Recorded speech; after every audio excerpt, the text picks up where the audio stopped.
A palimpsest rewritten by the survivors. The sun at the window overlooking the hills of morning, my love awoke to the carillon from the cathedral, Michelangelo's statuary in earthlight, Stylus opening the catacomb in Jerusalem, in the smithereens of Berlin, ruins in the relics of cave paintings, Dead Sea glimmering, evanescent, intergalactic travelers rising from annihilation.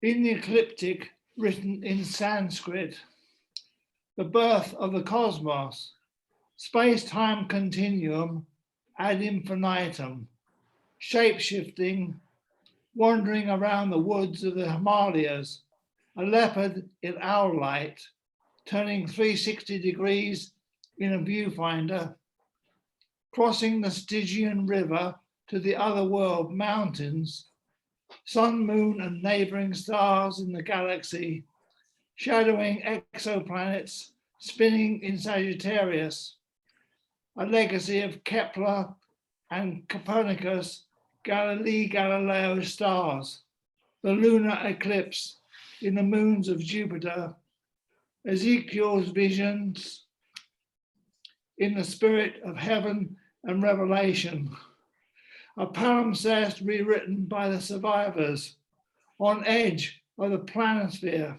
an oceanic echo rippling to the geodesic domes in radial waves, as witnessed from the Atlas Mountains. That's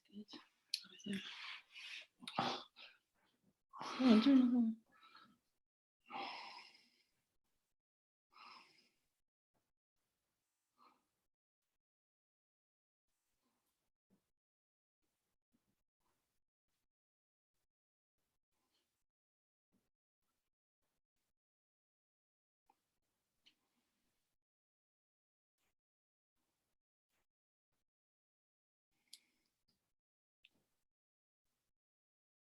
Klezmer music, disappearances,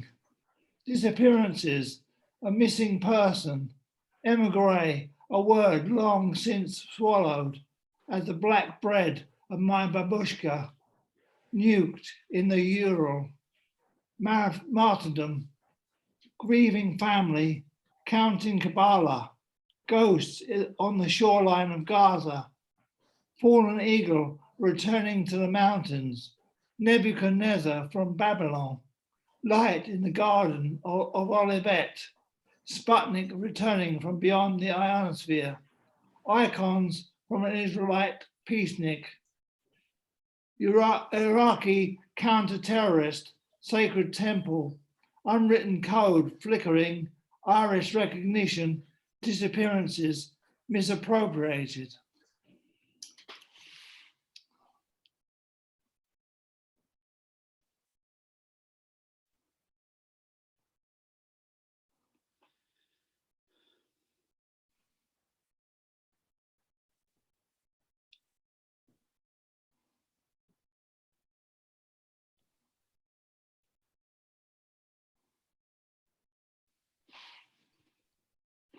Sorry. L'herbe du diable. Is all that ash the burnt roses leave the result of belladonna? Shrieking in the moonlight, posing under those insane stars, beautiful wraith under a cloud of ash, freaking out in a Muslim robe, her face of white stone, belladonna eyes, blue bottle eyes, as she zigzags through the cold graveyard where corpses reside. She's forever cold, an ice maiden warming the lips of her erstwhile lover.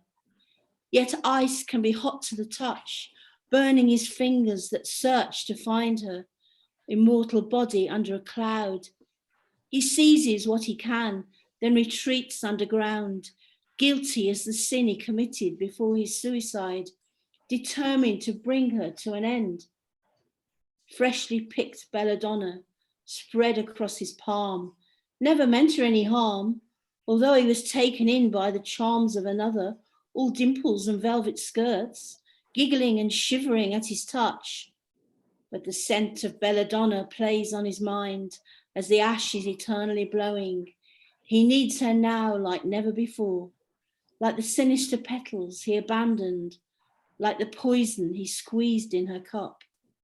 The sinister petals he scattered en route to hell, spiked with belladonna, the unearthly light in her eyes.